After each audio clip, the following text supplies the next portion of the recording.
hablamos sobre gracia.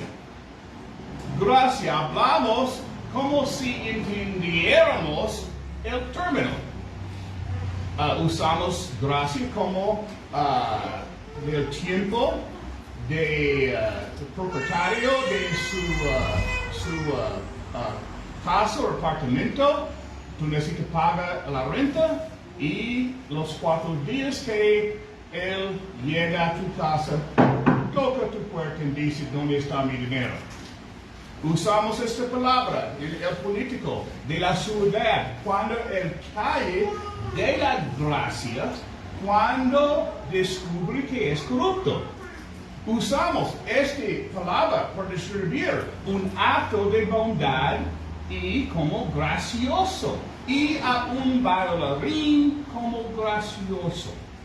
Usamos la palabra gracia para nombres de hospitales para niñas recién nacidas o para dirigirnos a un rey. A menudo damos una oración de gracia antes de comer. La gracia, ¿qué significa la gracia para la iglesia? Especialmente una iglesia donde cantamos himnos sobre la gracia, citamos versículos sobre la gracia, escuchamos sermones sobre la gracia. La gracia se comparte entre los miembros de la iglesia con perdón, comunión y bondad. Los predicadores explican la gracia, los himnos proclamaron la gracia, los seminarios enseñan la gracia, pero realmente la entendemos. Así, aquí está mi corazón. Nos hemos conformado con una gracia débil. Ocupa adecuadamente una frase en un himno, se siente ordenada y bonita en el letrero de la iglesia, nunca causa problemas, nunca exige una respuesta. Cuando se pregunta, ¿cree usted en la gracia? ¿Quién podría decir que no? Así que tal vez necesitamos hacer una pregunta más profunda. ¿Has sido cambiado por gracia? Formado por la gracia, fortalecido por su gracia, atrevido por la gracia, o ablandado por la gracia, o emocionado por la gracia, agarrado por el cuerno y sacudido a la realidad por la gracia. La gran gracia de Dios tiene algo empapador, una fuerza salvaje, como un torrente de aguas bravas, algo que te pone de cabeza. La gran gracia de Dios viene tras de ti y te rodea por todos lados. Te reprograma de inseguro a seguro en Dios, de lleno de remordimientos a mejor gracias a ella, de temer a la muerte a estar listo para volar. La gracia es la voz, nos llama a cambiar y luego nos da el poder para lograrlo. Cuando la gracia sucede, no recibimos un bonito cumplido de parte de Dios, sino un corazón nuevo.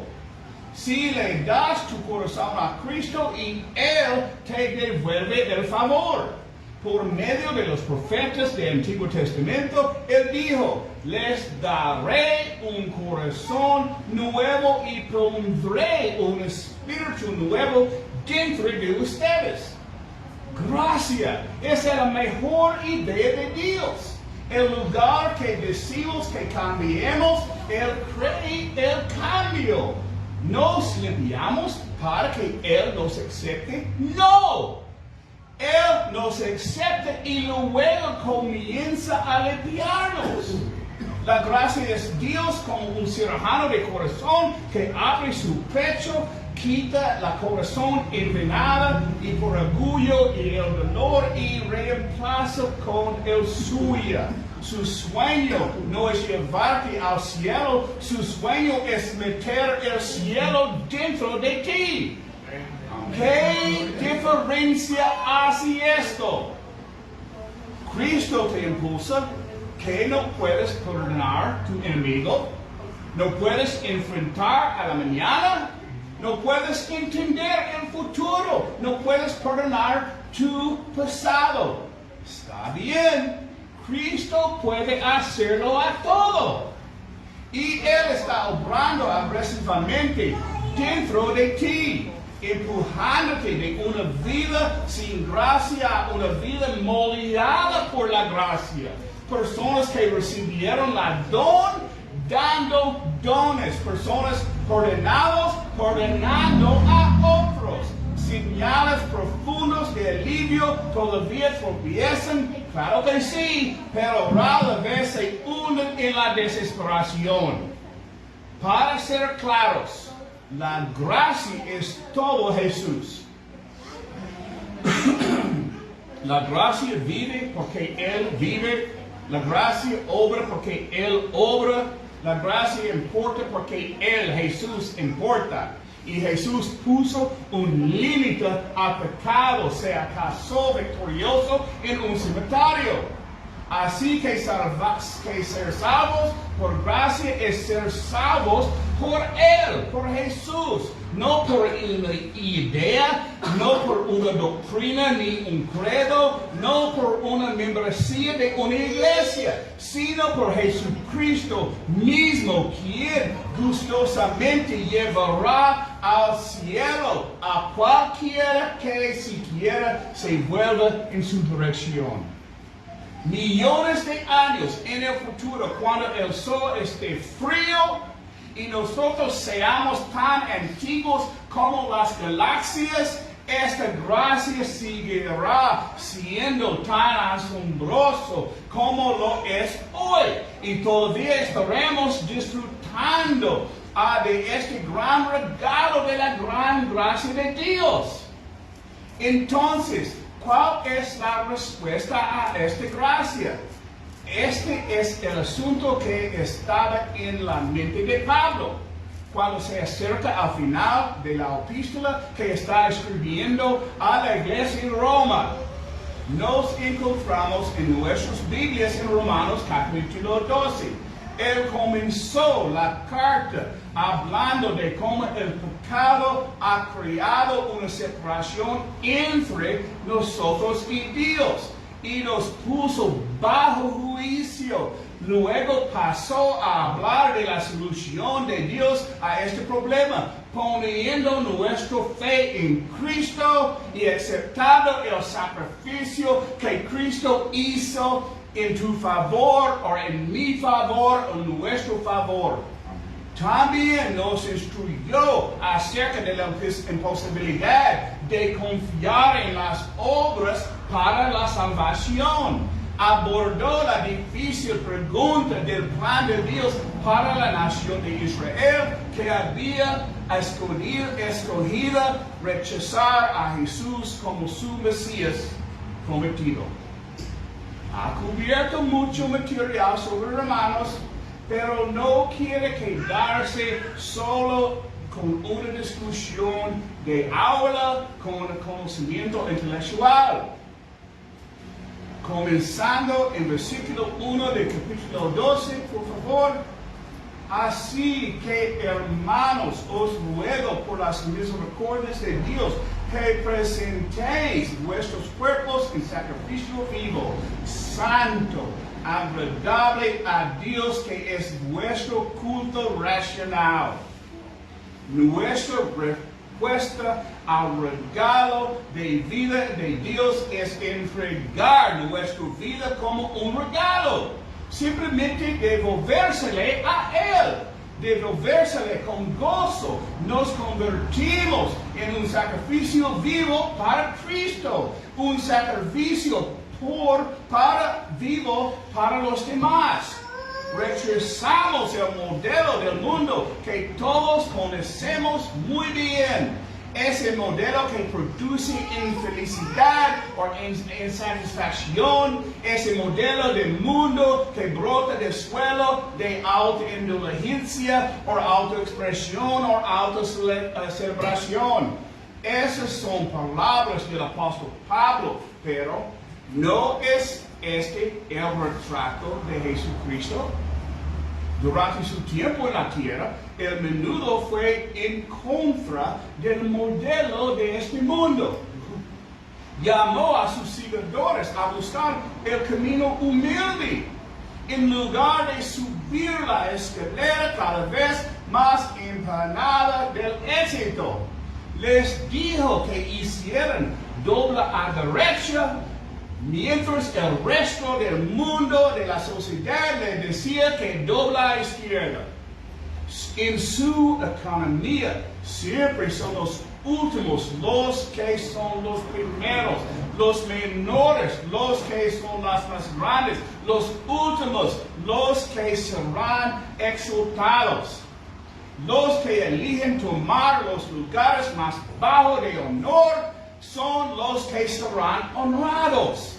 Al final, el modelo que surge en la vida de quien ha recibido la gracia es uno de mansedumbre, humildad y amor sacrificial.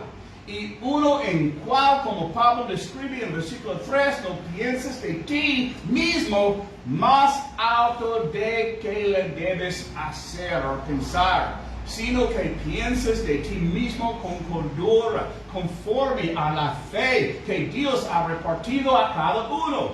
Porque así como cada uno de nosotros tiene un solo cuerpo con muchos miembros, y no todos los miembros tienen la misma función. Así también en Cristo, siendo muchos, formamos un solo cuerpo y cada miembro pertenece a los demás. ¿No sabes que esta enseñanza tocó una fibra sensible en los días del apóstol Pablo? Los destinatarios de la carta vivían en la nación de Roma, que después de todo era la nación más poderosa de toda la tierra en esta época. El imperio se había construido sobre el principio mismo del poder, de los fuertes sometiendo a los débiles. Los ciudadanos eran recordados de este hecho cada vez que se celebraba una festividad conocida como el triunfo para los generales victoriosos. En una gran procesión, el general llevaba una corona de laurel, vestía ropas reales y montaba un carro tirado por 4 caballos por todas las calles de la ciudad. Detrás de él marchaba el enemigo conquistado, generales encadenados. El mensaje era claro: el poder gana el día. Tal modelo produjo grandes egos entre los romanos. Pero aquí Pablo está diciendo, no, los seguidores de Cristo no son más dignos unos que otros. Pero ponemos las necesidades de los demás por encima de las nuestras. Servimos a los que nos odian, perdonamos a los que nos hieren, tomamos el lugar más bajo en vez del más alto, buscamos servir y no ser servido, no devolver mal por mal, sino mal con bondad. Vamos la milla extra para aquellos que ni siquiera lo merecen. Como Pablo afirma al comienzo del versículo 14, bendigan a los que los persiguen. Viven en armonía unos con otros, no ser orgullosos, sino dispuestos a asociarse con personas con humilde condición. No sean altivos, no paguen nadie mal por mal. Si es posible, en cuanto depende de ustedes, viven en paz con todos. No sean vencidos por el mal, no vencen el mal con el bien, sino vencen el mal con bien. Ahora bien, Pablo deja claro que amar a los demás como Cristo nos amó requiere un esfuerzo adicional en nuestra parte. ¿Sí? Requiere intencionalidad, requiere renunciar nuestros propios derechos y entregarnos a nosotros mismos. Requiere en que caminemos por el camino del servicio y estemos ahí para los demás. Solo logramos este tipo de amor como Pablo describe. Tenemos un juicio sobrio acerca de quiénes somos y de lo que se nos ha dado.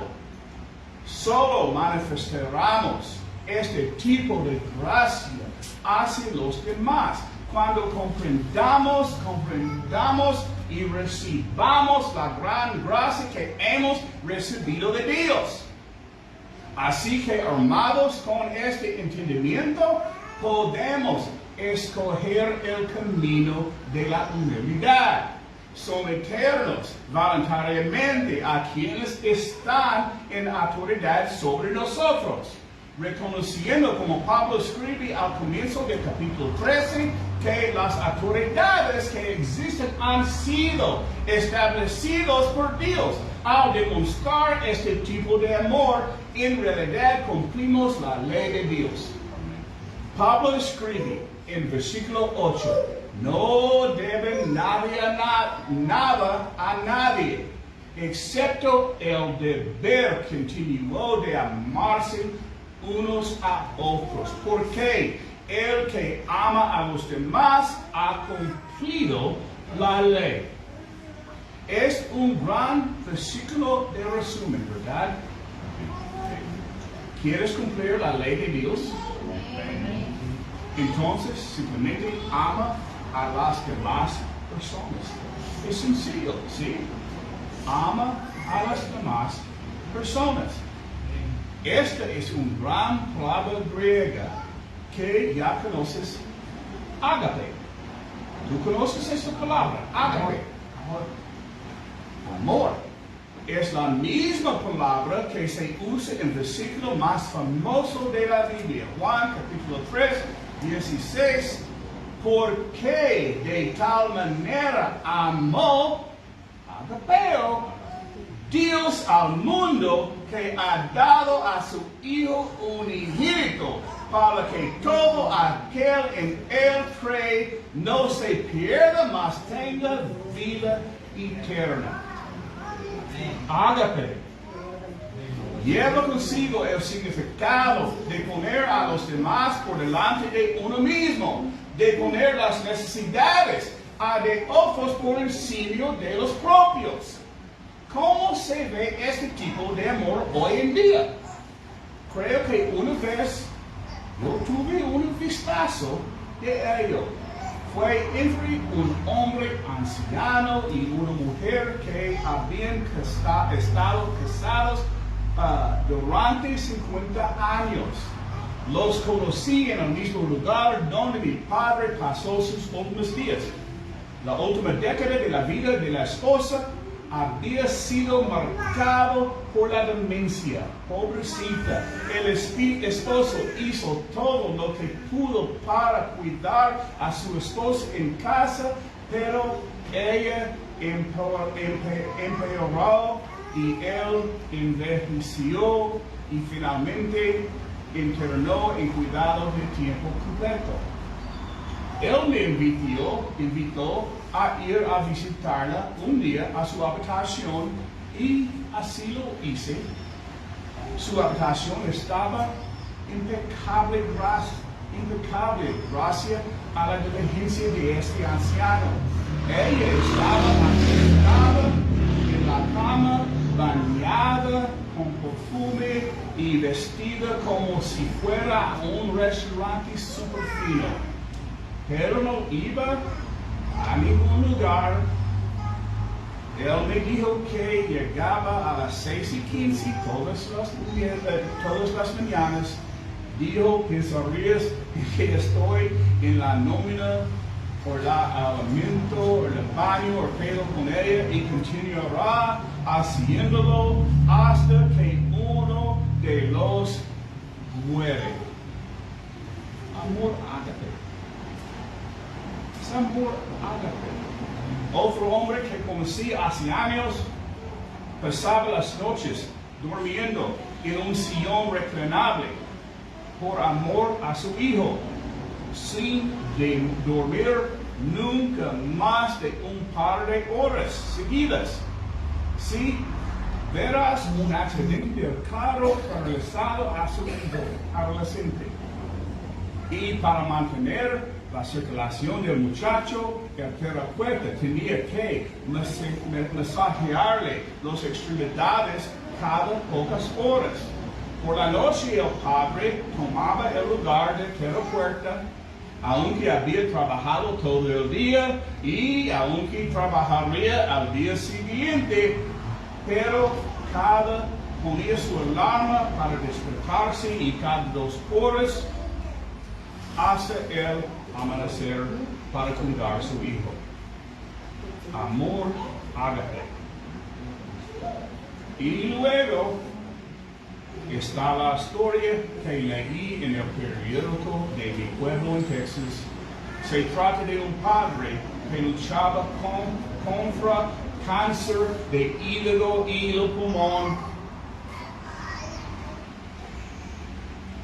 Y cuando los médicos le habían dado menos de 1 año de vida, dijo valientemente que todos no tenían miedo de morir. Después de todo, su esposa ya había fallecido y sus hijos se lamentaban. Dijo que no buscaría tratamiento, pero luego se enteró de su único hijo iba a ser un padre. Y cuando escuchó la noticia, decidió mantenerse con vida el tiempo suficientemente para ver que eso sucediera. La quimioterapia torturó el cuerpo de este anciano. Algunos días lo único que podía hacer es murmurar, mal día. Era muy débil, pero cuando nació la nieta, insistió en ir al hospital.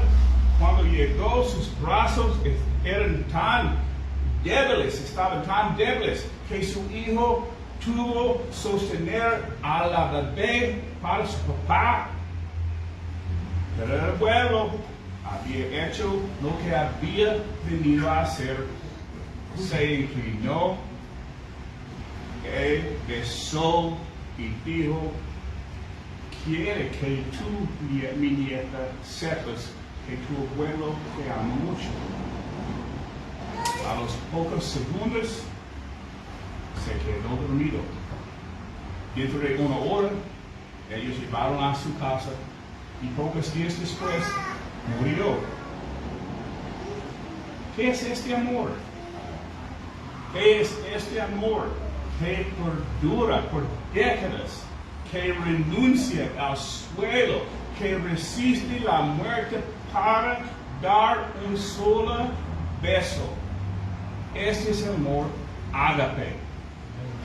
Un amor que refleja el parecido del amor de Dios hacia de nosotros. Tal vez te resulte imposible de imaginar, difícil de encontrar, duro de ofrecer. Si es así, podría ser porque te falta un paso. Verás, el amor ágape hacia los demás no comienza dando amor, sino recibiendo el amor de Jesucristo. Como escribió Juan, el apóstol amado, nosotros amamos porque Él nos amó primero. Amamos porque Él nos amó primero. No amamos a las personas porque sean personas adorables, ¿verdad? Las personas son gruñones. Las personas son tercas. las personas son egoístas, las personas son crueles, las personas son cambiantes y eso incluye la persona que está predicando ese sermón. Yo lo sé, tú también. Amamos a las personas por esa razón, porque hemos llegado a experimentar y creer el amor lleno de gracia que Dios tiene para cada uno de nosotros. Somos beneficiarios de un regalo inesperado, inmerecido, pero innegable, la gran gracia de Dios. Hace que vivimos lo que hemos recibido amando a los demás. Solemos saltarnos este paso. Leemos la instrucción de Cristo de amar a nuestro prójimo como a nosotros mismos y de perdonar a las personas difíciles de perdonar. Y apretamos los dientes y decimos, está bien, lo haré. Por Cristo lo haré, como si dentro de nosotros hubiera alguna distillería de efecto, pensando que si la pinchamos, la presionamos y subimos en calor, otra botella de amor simplemente brotará. No lo hará, no lo hará, no está dentro de ti, dejado de sus propios deseos, dejado tu propia capacidad, el amor que Dios da a los demás no saldrá simplemente de ti. Primero tenemos que recibirnos. Necesitamos recibirlo. Tenemos que permitir que la gracia de Dios fluye sobre nosotros. Tenemos que permitir que nuestros corazones sean puestos en una cuenca de la gracia de Dios, como una esponja rígida en un recipiente de agua. Y luego, cuando somos heridos y cuando somos probados, la gracia de Dios gotea. ¿Entiendes el amor de Dios de ti? En realidad, tú entiendes la profundidad del amor para ti. La Biblia nos dice que Dios es un Dios generoso. Según las Escrituras, no solo ama, Él nos colma de amor, no solo reparte sabiduría. La Escritura dice que Él da generosamente a todos sin reprochar. Él es rico en bondad, tolerancia y paciencia, y gracias a Dios a eso. Amén. Su gracia es sumamente abundante e indescriptible. Desbordó a la mesa del Hijo pródigo con un banquete, las tinajas de la boda lleno de vino, la barca del apóstol Pablo con los peces. En 2 ocasiones sanó a todos los que buscaban sanidad. Enseñó a todos los que buscaban instrucción. Salvó a todos los que se volvieron a Él para salvación. Esta escritora de la pluma del apóstol Pablo dice a los corintios que Dios provee semilla al que siembra y pan para alimento. Esta pequeña palabra puede pasarte desapercibida si no tienes cuidado. Provee. Significa que Él da con gozo. Él encabeza el desfile de generosidad. Jesús prometió un retorno enorme por nuestro servicio. Pero una vez le hizo Pedro hizo esta pregunta a Jesús. Jesús, mira, lo hemos dejado todo y te hemos seguido. ¿Qué pues tendremos, Cristo? Qué oportunidad tan perfecta para Jesús criticar la actitud de Pedro de que hay para mí y Jesús. Pero Jesús no critica a Pedro. Le promete a él y todos nosotros que recibiremos 100 veces más. Sin la Biblia, 100 veces más. Y heredaremos la vida eterna 100 veces más, hermanos. Eso es un retorno enorme, enorme, del 10,000%. Si yo te diera, Marvin, $1,000 por cada 100 que me diste ayer, tal vez me llamarías como la Biblia llama a Dios, generoso. Este es la gran gracia de Dios. Dios no dispensa su gracia con un gotero, sino con una boca de incendios. Tu corazón es solo una taza de café, pero su gracia es el mar Mediterráneo. Simplemente no puedes contenerlo todo. Así que deja que rebose, que se derrama, que fluye. Nuestro mundo tiene tanta necesidad de gracia generosa, ¿sí o no? No de gracia calibrada, no de gracia medida, sino gracia generosa. Tal vez te ha costado mostrar amor, gracia y bondad hacia cierta persona. Sé que ha sido herido, que quizá injustamente y sin duda profundamente. Muy bien puede ser que el Espíritu Santo esté trayendo a tu mente el nombre o el rostro de esta persona. Y estás pensando, no puedo amar a esa persona. Sí, tal vez, pero Dios puede. Amén. Dios puede, Él puede amarlos a través de ti. Habla con Él acerca de esa persona. Simplemente díselo, Señor, es difícil. Y Él tomará el control. Es tan sencillo. Recuerda, Él vive dentro de ti y poco a poco cambiará la manera en que miras. Puede que nunca te entusiasmes al ver a esa persona, pero dejarás de querer estrangularla poco a poco, día tras día. Él te dará amor por la persona que te resulta difícil amar. Tal vez te enseñaron a ver a cierto grupo de personas con privilegio, o tal vez te enseñaron a intimidar a los débiles, tal vez te enseñaron a desconfiar o difamar a los ricos. Quizás todas ideas y actitudes están arraigadas en ti por la manera en que fuiste criado.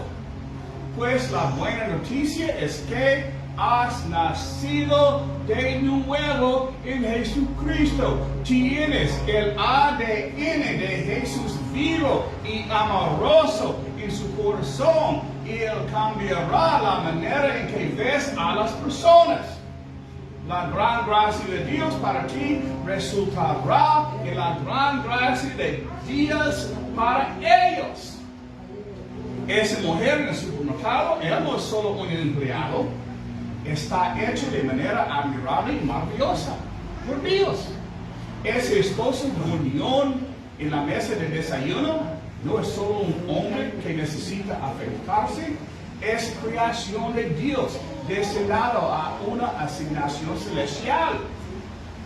El vecino de la calle no es solo una persona que no limpia la basura frente a su casa, está hecho a imagen de Dios. Pablo concluyó sus pensamientos sobre el amor a ágape de esta manera en Romanos capítulo 13, 10. El amor no hace mal al prójimo, así que el cumplimiento de la ley es el amor. Es el amor. Sabemos que la gracia ha ocurrido en alguien cuando esa gracia comience a ocurrir en otros a través de nosotros. Pídelo al Señor que te convierta en un vaso, no solo un receptor, sino un distribuidor de esta gracia grande e incomparable. Necesitamos orar por esto, pensar en su bondad hacia nosotros, dar la bienvenida a su obra dentro de nosotros, obrando en nuestros corazones para que podamos compartir esa bondad con otros. Necesitamos hacer una pausa y pensar en las personas de nuestro mundo, aquellos con quienes compartimos un lugar para vivir, un lugar para trabajar, los que están al final del pasillo, a los que están en la calle de al lado. Necesitamos orar para darnos cuenta de Dios. Nos dio tanta gracia para que podamos extender esa gracia a ellos. Necesitamos orar para nuestra ciudad. Necesitamos orar por nuestro país.